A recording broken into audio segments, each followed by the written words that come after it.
Mais qu'est-ce qu'ils font les ados sur Internet?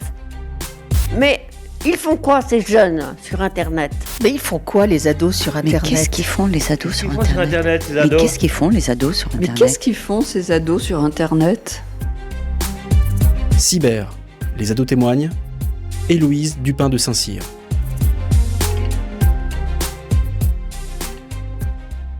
Aujourd'hui, nous allons explorer les différences fascinantes qui existent entre les générations et mettre en lumière à quel point le quotidien d'une adolescente peut différer de celui de ses aînés. Nous, adultes, avons très souvent le sentiment d'être en décalage et démunis face aux adolescents connectés. Que vous apparteniez à la génération X, Y, Z ou que vous soyez un auditeur curieux de découvrir les nuances entre les différentes générations, cet épisode vous offre une perspective sur le décalage générationnel vu des ados. Aujourd'hui, j'accueille Marie, elle a 16 ans, elle est en classe de première. Elle se rappelle avoir reçu son premier téléphone alors qu'elle était en CM2. Bonjour Marie, comment vas-tu? Bien et vous? Merci, je suis très contente de t'avoir sur cette émission. Pour commencer, donc, on disait que tu avais reçu ton téléphone en CM2. Est-ce que tu peux nous raconter comment ça s'est passé et les souvenirs que tu en as? Bah oui, en effet, j'ai reçu mon téléphone en CM2 lors de mon anniversaire. Mais il y avait certaines contraintes. Alors déjà, je devais continuer à écrire correctement et pas écrire avec des mots contractés et tout ça. Et je devais faire aussi attention à qui, s'il y avait des numéros qui m'appelaient ou des messages, à surtout pas répondre si je connaissais pas.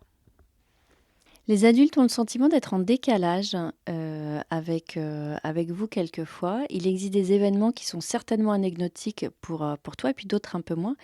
Et donc si on parle de l'usage des réseaux sociaux par exemple, quels sont selon toi les éléments remarquables que tu constates chez les adultes quant à l'utilisation des réseaux sociaux?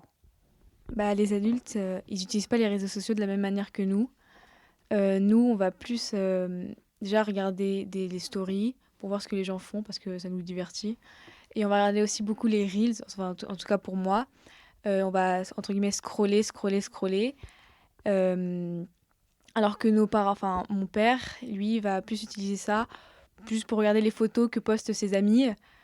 Et voilà. Sinon, après, il ne fait pas autre chose.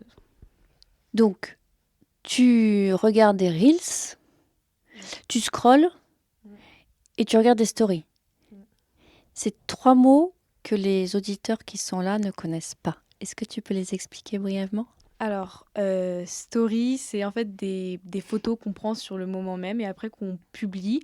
Et en fait, dès qu'on va rentrer sur notre compte Instagram, et ben en haut, il y a des petites bulles où on appuie dessus et on voit directement ce que les gens ont posté. Mais c'est pas une publication, parce que la publication, ça reste tout le temps sur ton compte Instagram, alors que la story, elle s'en va au bout de 24 heures. Et ensuite, scroller, en fait, c'est juste défiler les différentes vidéos qui durent, ça dépend, environ 1 minute, 30 secondes. Et en fait, on défile. Quand ça nous intéresse pas, on peut passer plus vite ou moins vite. On peut mettre sur pause, on peut couper le son. Et voilà. Les reels, c'est les vidéos qui durent entre 30 secondes, 1 minute. Et en fait, c'est pas comme une vidéo YouTube qui peut durer plusieurs minutes. Là, c'est vraiment instantané. Donc, ça peut être juste une personne qui tombe par terre. Ça dure 15 secondes et on peut rigoler. Et après, on passe à autre chose. Est-ce qu'il y a des comportements chez les adultes vis-à-vis des réseaux sociaux qui t'étonnent? Non. Est-ce que tu peux nous expliquer ce que signifie lâcher un vu? Lâcher un vu, c'est en fait recevoir un message et on le lit, mais on ne répond pas à la personne. Voilà, c'est ça. C'est en fait, moi aussi, je peux lâcher des vues. Genre, je reçois un message, je le lis. La personne a vu que je l'ai lu, mais je ne lui réponds pas. Et pourquoi est-ce que tu pourrais faire ça? Bah parce que je sais pas, je le lis en vif, donc rapidement et donc pas le temps, ou alors d'un coup on m'appelle et j'oublie, ça peut m'arriver, ou parce que je sais pas, la personne m'a énervée, donc je fais ça pour l'énerver. Et donc moi, si je te lâche un vu, comment tu vas le prendre? Bah je vais pas le prendre mal parce que vous êtes occupé et vous avez votre vie et donc voilà. Mais si c'était un ami qui me l'aurait fait, je l'aurais peut-être mal pris si par exemple il avait répondu sur un groupe qu'on a en commun alors que moi il m'avait pas répondu juste avant. Et pour quelle raison il pourrait ne pas te répondre? Parce que justement il a oublié? ou il était occupé. Et donc pour quelle raison est-ce que tu le prendrais mal? Bah, parce que je penserais peut-être ou il est en colère contre moi, donc je me poserais des questions, ou alors qu'il m'ignore pour je sais pas pourquoi, ou alors que je suis pas, entre guillemets, assez importante, moins importante que l'autre personne. Enfin, voilà, toutes sortes de questions. Et surtout, en plus, quand on lit un message, même si parfois ça m'arrive, j'aime bien quand on me répond. Alors que si on me répond pas et je sais qu'il l'a lu, bah, je sais pas, ça va m'énerver parce que j'ai pas la réponse en fait tout de suite alors qu'il l'a lu. On va parler du niveau de langage en ligne. Est-ce que tu peux décrire les différences que tu constates sur l'écriture en ligne entre des adultes, des conversations d'adultes et puis des conversations entre les ados? Moi, j'ai des amis qui parfois m'envoient des messages, je ne comprends strictement rien. J'avoue, là, je suis un peu du côté des adultes cette fois parce que, récemment, je sais pas, on m'a envoyé, je savais ce que ça veut dire, mais PK, pourquoi? Encore ça va. Après, il y a aussi T'inquiète, TKT. Après, il y en a d'autres et il y a des fois, je ne comprends pas et donc je suis en train de dire: «Mais qu'est-ce que ça veut dire? De quoi tu me parles?» Et ensuite, bah, moi, j'essaye comme j'avais dit, j'avais eu des contraintes quand j'ai eu mon téléphone et en fait, j'essaye d'écrire correctement parce qu'après, sinon, après, je vais prendre l'habitude, enfin, même chez mes parents, mes proches, ma famille et même à l'école, je me dis d'un coup, mais pourquoi PK? Je pense que ça ne va pas le faire.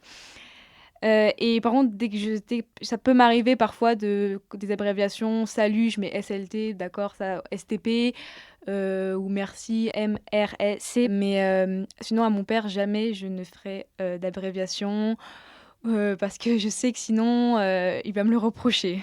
Comment penses-tu que la communication va évoluer lorsque tu seras sur le marché du travail?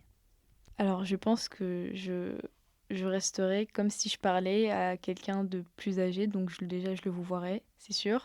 Et en fait, je serai extrêmement polie. Et en fait, je ferai ce qu'on m'a appris quand je répondais à ma lettre, ou que je faisais ma lettre de remerciement. Je mettrais à la fin cordialement et tout. Enfin, pour moi, il y a vraiment une grande différence entre amis, famille, encore où on peut se permettre certaines choses, et travail, où là, c'est sérieux. Et donc, je vais pas commencer à dire salut, comment vas-tu? Moi, j'ai passé d'excellentes vacances. Encore là, ça va, mais bon, quand même, il y a certaines limites à ne pas dépasser pour le travail. Et aujourd'hui, dans le cadre amical ou familial, est-ce que tu penses que les adultes devraient un peu plus s'adapter au niveau de langage des adolescents lorsqu'ils vous écrivent? Bah non, tant qu'on arrive à les comprendre, je pense que non, je ne vois pas pourquoi mon père d'un coup m'enverrait PK ou t'inquiète ou d'autres mots encore que je ne connaisserais pas, alors que là j'arrive très bien à le comprendre. Donc tant que j'arrive à le comprendre, moi, ils peuvent rester comme ça me va. Alors, au-delà des messages qu'on écrit, il y a aussi les vocaux. Donc, les vocaux, c'est un petit enregistrement qu'on envoie comme un SMS à ses amis. C'est une technique de communication qui est énormément développée où justement, on s'enregistre, on dit une phrase, on l'envoie et l'autre fait pareil. Est-ce que toi aussi, tu utilises des vocaux?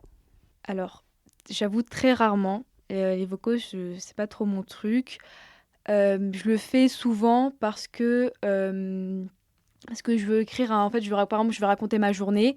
Il s'est passé plein de trucs dans ma journée. J'ai pas envie à chaque fois de le taper parce que ça va être trop long. Donc, en fait, je vais parler. Voilà, tout simplement. Est-ce que tu comprends qu'on utilise plutôt des vocaux à la place de se téléphoner directement? Oui, enfin, moi, personnellement, j'appelle plus que je fais de vocaux. Après, les gens, quand ils font des vocaux, je pense que en fait, ça évite de rester au téléphone pendant longtemps. Un vocaux, c'est net, rapide, sur le coup. Alors qu'au téléphone, on est obligé d'être dans un lieu plutôt calme, et de rester assez longtemps avec la personne au téléphone avec qui on parle. Alors que là, un vocaux, je peux d'un coup fermer mon téléphone, le ranger dans ma poche, alors qu'au téléphone, je suis obligée de rester, en fait. Ok, je comprends. Et après, on va passer sur un autre thème qui sont tout ce qui est communauté en ligne. Donc, les adolescents sont souvent très actifs dans des communautés en ligne et ils créent des liens au travers de tous ces réseaux. Ces liens-là, ils font partie du besoin de n'importe quel être humain d'appartenir à des groupes. De ce que tu vois des adultes, par quelle activité penses-tu qu'ils compensent ce besoin de nouer un lien social que toi, tu trouves au travers des réseaux sociaux? Bah déjà, eux, ils s'appellent. Ils s'appellent beaucoup plus que nous, les adolescents. Et je pense que ils s'installent dans une routine où, par exemple, toutes les semaines, à peu près, mon père, il invite un de ses meilleurs amis à prendre un apéro chez nous, que ça leur permette de rester en contact. C'est le soir, donc le travail s'est terminé. Comme ça, ils gardent contact. Est-ce que tu peux nous expliquer ce que c'est qu'un DM ? Alors, la définition de DM, j'en suis pas sûre, mais pour moi, un DM, ça serait un message qu'on reçoit sur les réseaux sociaux par une personne qu'on ne connaît pas. Voilà. Est-ce que tu sais ce que ça veut dire et d'où ça vient ? Non, j'en ai aucune idée. Mais par contre, c'est un terme qui est hyper répandu. Quand on dit DM, on sait forcément ce que c'est. D'accord. Concernant les contenus en streaming, donc c'est-à-dire tout ce qui est vidéo à la demande ou podcast justement, les adolescents ont tendance à préférer la consommation de contenu en streaming, c'est-à-dire de pouvoir choisir le contenu et le moment où ils vont consommer un contenu. C'était quelque chose qui n'existait pas dans les générations précédentes. Est-ce que tu peux nous raconter comment ça se passe pour toi ? Alors, moi, c'est vrai que je regarde pas beaucoup d'émissions en direct. Enfin, à part peut-être les infos le soir. Mais sinon, dès que je vais sur ma tablette ou la télé, je vais directement aller sur Netflix et je vais pas regarder le programme TV. D'ailleurs, je pense que plus personne n'a vraiment chez lui en papier le programme TV du soir. On l'a peut-être maintenant tous sur nos téléphones, mais en tout cas, moi, je le regarde pas. Et je pense que nos grands-parents, eux, ont leur série, par exemple, à 19h30. Sur la une, ils savent qu'il y a Demain nous appartient, Ici tout commence et tout ça. Alors que nous, en fait, on n'a pas envie d'avoir d'heures en se disant ah vite, faut que je me dépêche, c'est à cette heure-là que mon programme commence. Non, nous, en fait, je pense qu'on veut faire comme on l'entend. Donc, si j'ai envie de regarder une série, là, je la regarde. Si j'ai envie de mettre pause là, je la termine demain, je peux faire ça. En fait, on a plus de liberté avec les plateformes en streaming qu'avec les programmes TV où, en fait, on est obligé de suivre l'heure à laquelle elle est diffusée. Et quand tu es chez tes grands-parents, tu regardes la télévision, justement l'émission à 19h30 par exemple, avec tout le monde ? Oui, je suis ma grand-mère. En fait, c'est pas si mal les émissions qu'ils regardent. C'est juste que faut être présent pile à cette heure-là pour pas louper le programme. Est-ce que la convivialité qu'il peut y avoir à regarder un programme ensemble te manque quand tu regardes un programme en streaming ? Non, parce que je peux très bien regarder aussi un programme en streaming avec mon père. Tous les deux, le soir, on se pose sur le canapé, on se dit on regarde ce film-là. Il n'y a pas besoin, je pense, d'horaire pour se dire, et en plus se presser, se dire 19h30, vu qu'il faut qu'on mange, il faut qu'on prenne notre douche. Hop, comme ça, on se pose tous sur le canapé et hop, on est prêt à 19h30 pour voir ce programme. Sur les réseaux d'influence, il existe de plus en plus de professionnels dont le métier, c'est de poster des messages qui sont en réalité soit de la publicité détournée, soit d'influencer des opinions politiques, par exemple. Aujourd'hui, en EMC, donc qui est une matière qui est éducation morale et civique, tu as un thème qui s'appelle « Comment les fake news rassemblent-elles les communautés et s'isolent des autres ?» Donc je sais que tu es en train de travailler dessus avec des amis. Le sujet n'est pas terminé, mais est-ce que tu as quelques idées à nous délivrer ? Alors déjà, les fake news, il y en a beaucoup plus qu'avant. Pourquoi ? Les réseaux sociaux notamment. Infox et les fake news, ça s'est beaucoup répandu vu que maintenant à peu près tout le monde a la majorité des réseaux sociaux, Instagram, Facebook, tout ça. Et en fait, je pense que, par exemple, je prends l'exemple du Covid, on a tous voulu, vu qu'on savait pas ce que c'était, on a tous voulu chercher ce que c'était et on a commencé, en fait, un peu sous la panique, à chercher des informations, mais sans les vérifier. Et donc, on a tous commencé à nous faire nos propres théories, nos propres idées sur cette maladie, alors qu'en fait, on n'en savait rien. Et donc, les rumeurs, après, ont reposté des publications, ont reposté des tweets, ça a commencé à tourner sur les réseaux sociaux et tout le monde a commencé à se poser plein de questions. Et c'est sans, en fait, savoir laquelle était vraie et laquelle était fausse. Tu crois que ça a quel impact sur notre état de santé, ça, par exemple ? Si j'apprends que le Covid, c'est une maladie mortelle, pour les jeunes par exemple, j'apprends ça sur les réseaux, je vais être stressée. Ça va un peu pas bouleverser mon quotidien, mais je vais peut-être avoir peur de sortir, ayant peur d'attraper le Covid. Et donc en fait, ça peut vraiment engendrer un stress pour la plupart des personnes. Et donc c'est pas bon pour la santé. Comment est-ce que tu fais pour vérifier qu'une information est juste ou justement que c'est un fake news ?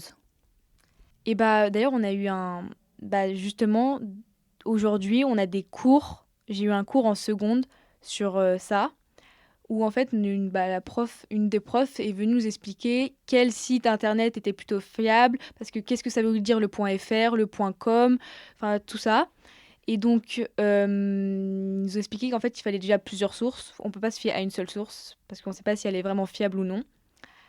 Et ensuite, il faut bien regarder les sites, parce que tout ce qui est par exemple, .org, .com, on sait que par exemple, .fr, ça vient de la France, et c'est un site normalement fiable. Voilà. Ensuite, tout ce qui est... On sait aussi les réseaux sociaux, pour avoir des informations, on a les jeunes, je sais, qui regardent beaucoup Hugo Décrypte.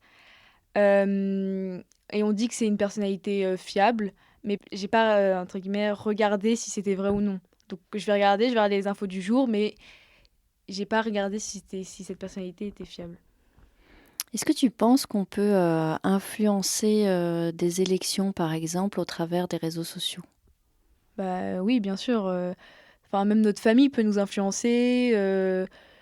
Même plus jeune, on peut nous influencer sur, entre guillemets, le parti politique, gauche ou droite. Les réseaux sociaux, on regarde un tweet, on peut se dire ah bah oui. Enfin, tout en fait nous influence. On sort dans la rue, on voit une affiche, ça peut nous influencer. Et d'ailleurs, c'est fait exprès en fait. Sur le thème de la santé, il semble que il y a une augmentation du nombre de gestes suicidaires chez les adolescents ces dernières années. Est-ce que tu penses que les informations qui sont diffusées sur les réseaux sociaux peuvent avoir un impact sur ces chiffres?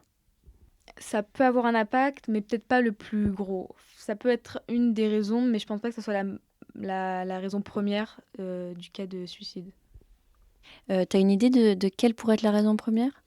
Le harcèlement, on en parle beaucoup en ce moment. Il y a eu la journée du harcèlement il y a pas longtemps dans notre école. Je pense que oui, depuis les réseaux sociaux, en plus, justement, en plus des fake news, les réseaux sociaux, ça augmente le taux d'harcèlement. Je pense qu'il y a beaucoup plus de suicides, oui, à cause du harcèlement. Le harcèlement, il y en a toujours eu dans les écoles, même aux générations d'avant. Est-ce que tu peux expliquer aux éditeurs qu'est-ce qui a changé aujourd'hui et pourquoi c'est si grave? Maintenant, je pense que avant, sans les réseaux sociaux, ça restait dans l'école ou encore un peu à l'extérieur. Maintenant, ça peut vraiment toucher tout le monde et n'importe qui. Juste une photo publiée dans notre groupe de classe qui est encore republiée sur un réseau social, et encore sur un autre. En fait, c'est une chaîne. Et après, ça s'arrête plus parce qu'il est tellement, en fait, il a été tellement repartagé qu'on peut plus arrêter. Et donc, ensuite, ça blesse la personne. Et donc après, elle sait plus comment s'en détacher. Et c'est vraiment une boucle sans fin, en fait. C'est une crainte que toi tu as qu'on puisse te prendre en photo à un moment où tu le souhaites pas et qu'on republie cette photo sur des réseaux? Oui, je pense que oui. Je dirais pas que je fais attention à mon image, mais je fais en sorte, entre guillemets, de pas me ridiculiser devant les gens, parce que je sais que souvent, quand il y a des trucs ridicules, les gens filment, sont poussés à prendre des photos, et donc à les poster pour faire rire d'autres amis. Et même s'ils les postent pas sur les réseaux sociaux, mais ils peuvent les envoyer à une amie, qui envoie encore à une autre amie, qui ensuite se dit « Ah bah ça serait sympa de mettre sur les réseaux sociaux ». Sauf qu'en fait, tout ça, en fait, ils savent pas que juste à partir d'une vidéo, ça peut en fait faire du mal à la personne, et tous les commentaires qu'il y a en dessous de cette vidéo ou la photo, en fait, entraîne souvent... En plus, les gens maintenant sont plus mauvais. Enfin, je dirais pas plus mauvais, mais je trouve que les violences maintenant, même par rapport aux jeunes, est beaucoup plus présente. Et donc, le jeune, la personne touchée par ça, elle n'est pas bien. Elle se sent pas plus... Enfin, elle se sent ridicule, elle aussi, et commence à croire au message. Et donc, se sent complètement... ne sait pas quoi faire et ne sait pas à qui en parler, justement. Et à propos justement de pas savoir à qui en parler, est-ce qu'au travers de la sensibilisation que tu as eue à l'école, maintenant tu sais à qui en parler? Alors, moi, je l'ai pas encore eu, la sensibilisation, parce qu'on a eu un petit problème, mais ils disent... je sais que maintenant, il y a un signe contre le harcèlement. J'ai vu ça d'ailleurs sur les réseaux sociaux. C'est devenu un signe assez populaire. C'est en fait, tu fais une croix et tu fais comme ça. Genre, c'est venu d'une influenceuse, je crois. D'accord. Et apparemment, c'est un signe maintenant que pas mal de gens utilisent.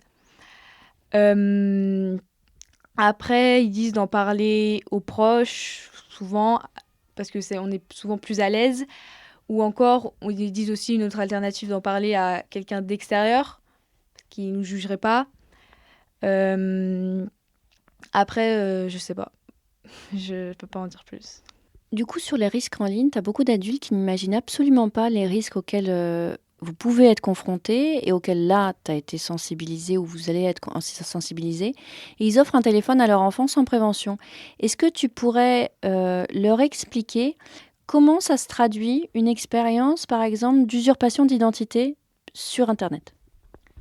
En fait, c'est tout simple. Enfin, pour la personne, elle a juste en fait à pirater le compte d'une personne et ensuite se faire passer pour elle en parlant un peu avec une personne de ses contacts. Et parfois c'est vite, on voit vite la supercherie parce que c'est par exemple, la personne se rend compte que ça fait longtemps qu'elle n'a pas parlé à cette amie et que c'est bizarre qu'elle revienne d'un coup comme ça, ou que ça n'a pas du tout le même caractère. Mais en tout cas, la personne, elle, fait en sorte que la personne ne remarque pas cette usurpation.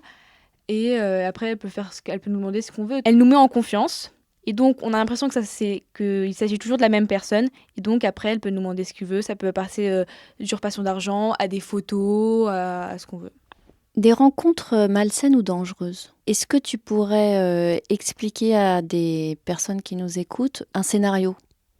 Bah, j'ai un ami qui un jour a reçu une notification sur Instagram où c'était un jeune homme, je pense, qui lui demandait si il voulait de la drogue ou si il désirait en vendre pour gagner de l'argent et tout. En tout cas, il l'incitait en fait. Et donc, mon ami directement, bien sûr, n'a pas répondu et a bloqué la personne.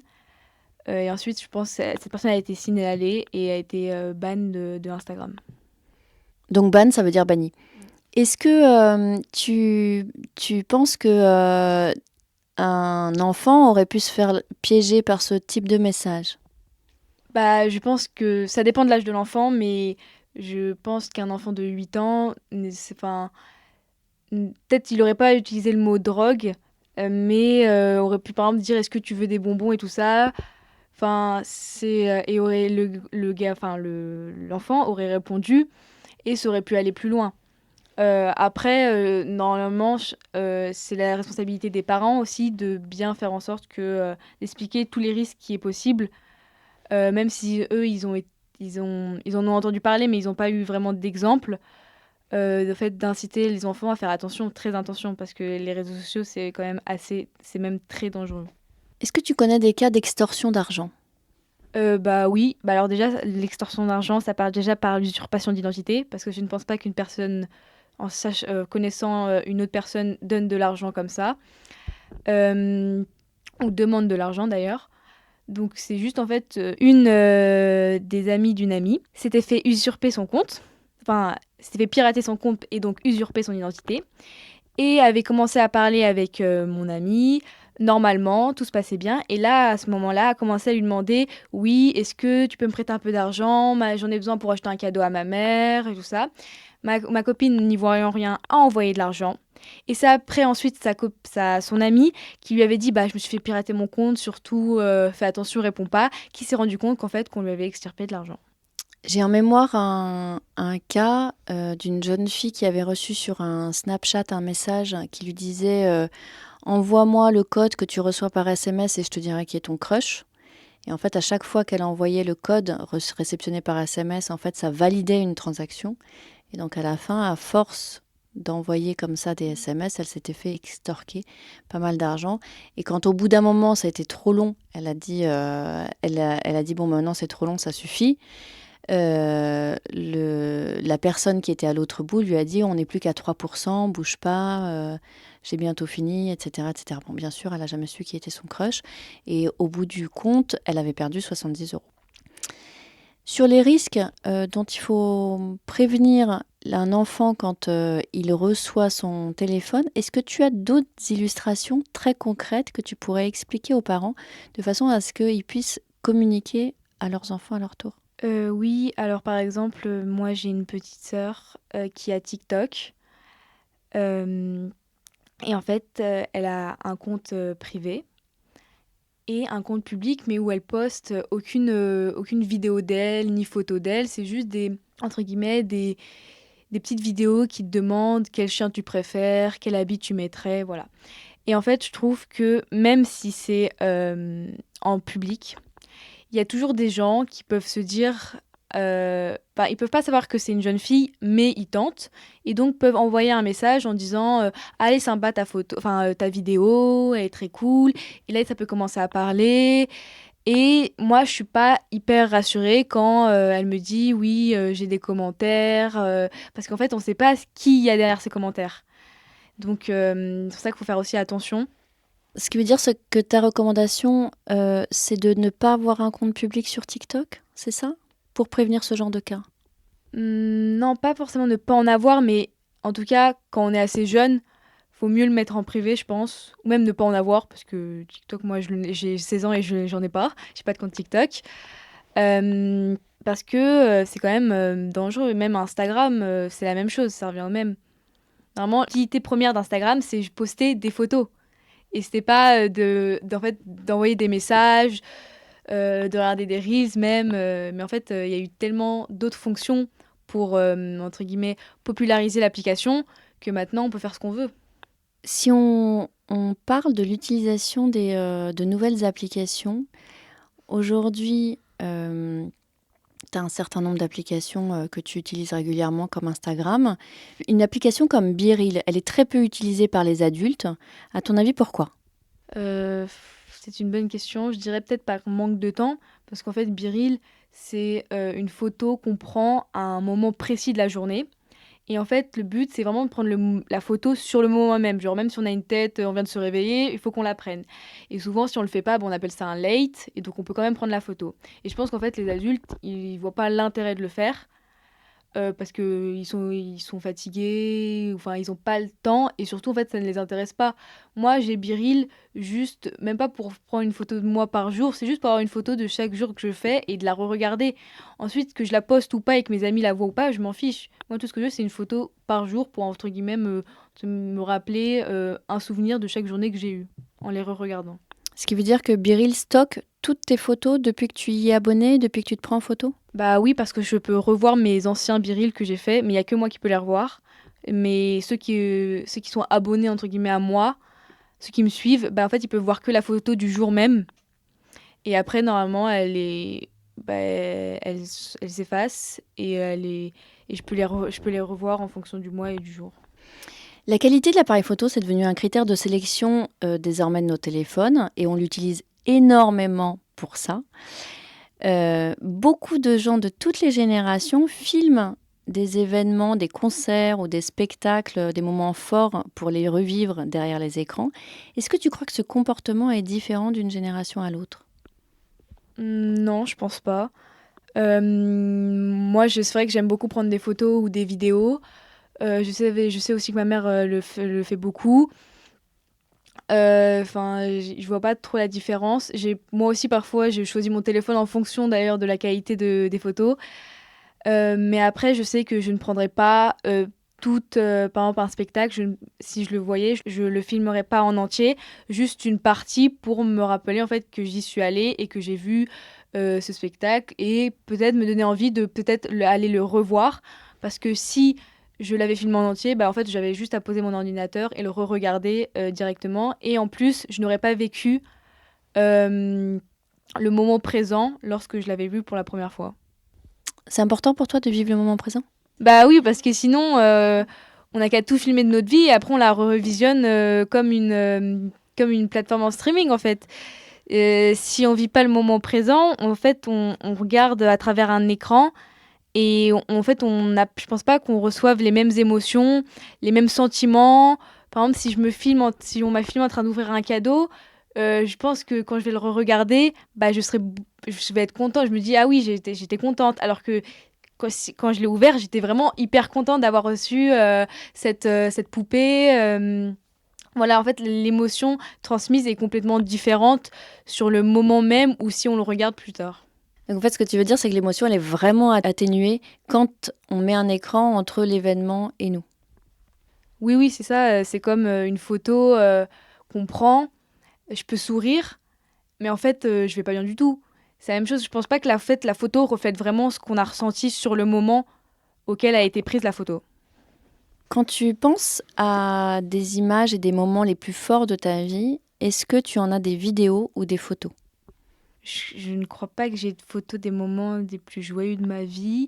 Je sais que si j'avais eu une réunion de famille avec toute ma famille dedans, j'aurais pris une photo où tout le monde serait réuni pour marquer en fait le coup, marquer le moment, mais j'aurais jamais filmé toute la soirée, comment ça se passe, parce qu'en fait le but c'est que je vois tout, que je sois d'ailleurs avec toute ma famille, que je les vois, que je leur parle et pas que je les filme à travers et que je les vois à travers mon téléphone. Aujourd'hui, il y a beaucoup d'adolescents qui passent beaucoup de temps avec, sur leur téléphone, justement, à filmer, à l'utiliser et tout ça. Est-ce que tu penses que le fait d'avoir des émotions qui sont systématiquement atténuées comme ça, tant dans la joie que dans la tristesse et tout ça, est-ce que tu penses que ça peut avoir un impact sur la vie sur du long terme ? Je pense que on doit pas s'habituer en fait à prendre tout le temps les choses en photo, les moments forts comme tristes en photo. En fait, les vivre, ça les rend réels, alors que si on les regarde à travers nos téléphones, nos photos, c'est virtuel. Et donc, c'est complètement différent. Et après, en fait, on peut confondre virtuel et réel. Et c'est pas normal. Est-ce que tu penses que des parents devraient confisquer les téléphones un peu plus régulièrement ? Oui, je pense, parce que, même souvent, le téléphone, c'est une tentation. Je dirais pas que c'est une drogue, mais y en a qui sont accros à leur téléphone, c'est vrai. Mais souvent, on se dit, on travaille, on n'arrive pas, par exemple, à une question. On se dit, bon, allez, vas-y, je vais regarder mon téléphone 2 minutes. Mais après, les 2 minutes, ça dure 20 minutes, 30 minutes. Et après, on les a plus. Alors que si on nous le confisque, en fait, on n'a pas le choix. Et donc, ça nous force, en fait, à travailler. Et je sais que moi, des fois, ça peut m'arriver où je suis, en fait, en plein truc. Et après, je me dis, bon, là, ça faisait 20 minutes, j'en ai assez sur mon téléphone. Et en fait, je suis beaucoup plus de temps sur mon téléphone qu'en train de travailler. Donc, en fait, je perds du temps. Et d'ailleurs, même avant, quand j'avais eu mon téléphone, le soir, après manger, devait rester vu que j'ai une maison en bas. Et je n'avais pas mon téléphone dans ma chambre. Donc, là, le soir, je sais pas, je lisais une BD. Alors que là, récemment, depuis 2-3 ans, mon téléphone, je l'ai avant d'aller me coucher. Je le regarde avant d'aller me coucher. Du coup, tu lis moins. Concrètement, as-tu des recommandations à faire aux parents pour qu'ils aident leurs adolescents à bien utiliser justement Internet et à profiter des émotions de l'instant présent ? Alors, je pense que ce que je vais dire, toutes les enfants vont me détester, mais il y a un truc qui s'appelle le temps d'écran. Et moi, on me l'a installé, vu que mes parents n'étaient pas encore très doués d'ailleurs à ce moment-là, vu que je suis la première de la famille, ils m'ont mis 10 minutes sur tout mon téléphone par jour sur certaines applications. Donc, entre guillemets, quand je faisais 10 minutes sur Instagram, mon téléphone était bloqué jusqu'à 19h, où après, je pouvais redemander du temps. Et en fait, je sais que les enfants, ils détestent ça, ma sœur aussi, mais ça permet de cibler les applications sur lesquelles en fait on y va souvent, et nos parents peuvent nous mettre du temps quand ils veulent. Ils peuvent nous entre guillemets nous bloquer l'application de 7h à midi, et ensuite on peut avoir 1 heure, et ensuite ça se bloque. Et ensuite, pour avoir du temps, on doit redemander à ses parents de taper un code, normalement qu'eux connaissent parce que sinon ça ne sert à rien, et pour nous rajouter du temps. Et moi j'ai eu ça, ma sœur a ça. Elle n'est pas ravie d'ailleurs, mais je trouve ça, même si j'étais beaucoup frustrée d'avoir ça alors que mes amis n'avaient pas ça, et j'étais la seule à avoir mon téléphone bloqué, donc j'étais limitée en fait dans les moyens que je pouvais faire. C'est quand même bien, je pense. Effectivement, peut-être que tout le monde ne va pas t'adorer. Voilà, c'est la fin de cet épisode. Merci beaucoup Marie d'avoir été avec nous et d'avoir accepté cette discussion. Merci à vous tous d'avoir écouté Cyber, les ados témoignent. Notre émission est disponible sur les plateformes de podcast comme Deezer ou Spotify. Et pour suivre l'actualité du podcast et nous contacter, c'est sur Instagram cyber_ado au pluriel et sur Facebook cyber-témoignage d'ado au pluriel.